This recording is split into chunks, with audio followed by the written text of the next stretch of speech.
Hi guys, so I just noticed that I hit 180,000 followers. I call them Insta fam because followers sounds really on Instagram, and it reminds me of why I get asked a question in particular. No, you're an influencer. How I want to be like that. I want to become an influencer. How do I become an influencer? And at first, I used to cringe, and I didn't necessarily accept the fact or the title that I was one. But then manifestations kind of prove to you that you are when people tell you, oh, the brand that you mentioned, I went and I bought it.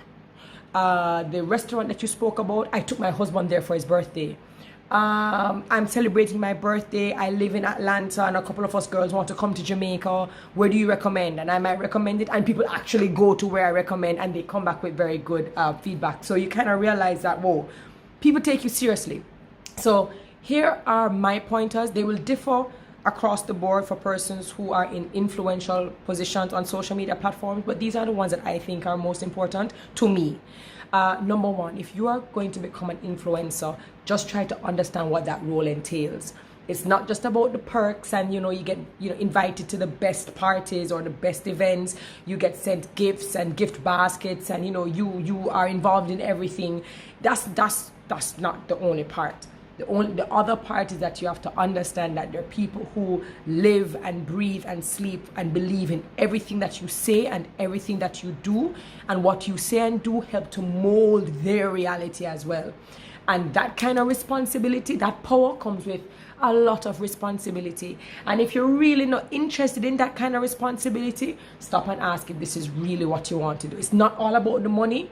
Understand, with influence comes impact, and you want to make sure that whatever it is you choose to do, whoever you're trying to influence, make sure that you're just taking into account how they might feel and what they might be thinking or doing whenever you speak or mention a brand or whatever it is you're doing. Also keep in mind that even though you may have a target market, when I check my stats, I have a large following between the ages of 13 and 17. Which means that I have a big responsibility. So one, understand the responsibility of actually being an influencer outside of just the glitz and the glamour. That's number one. Number two, you have to understand that being an influencer is not one-sided. It's not just me creating content and look at me, it's egocentric, it's me. Actually, no. You have to be willing to set up a structure. I'm not saying you can answer everyone. I try to answer everyone on my platform. Sometimes it's extremely difficult, but you have to be engaged as you are engaging. People are going to tell you about the kids that they just had, the birth of their new child.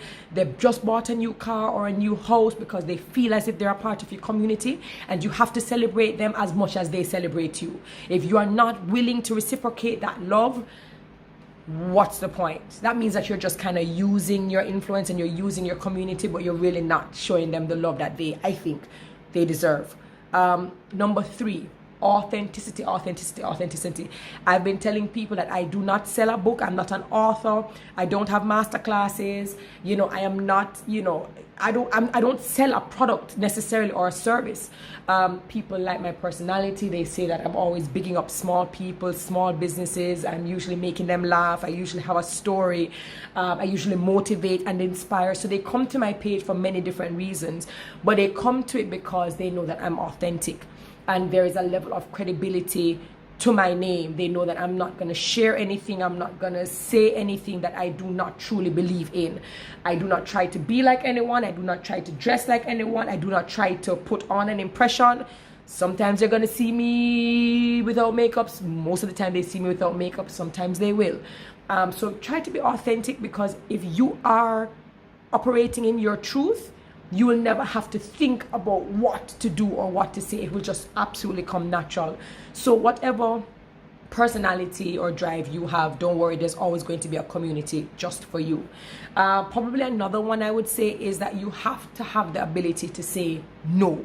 Apart from understanding the community you serve, you have to be able to look at brands and individuals, people who approach you to sell a product, to collaborate and to partner. You have to have a standard. You have to set that standard for yourself, and you have to be able to say no.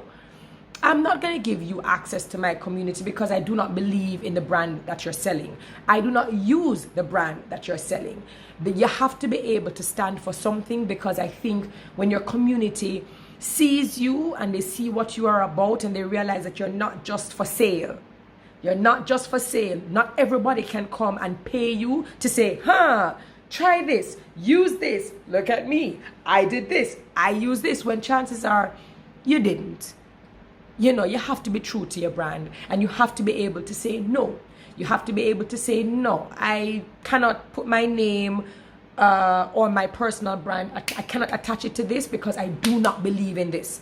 In other words, your actions have to reflect your brand value, or whatever your brand value seems to be.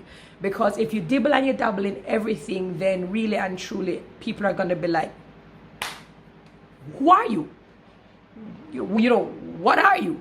So you can't be everything to everyone. So I think those are the top ones that I'll tell you for now.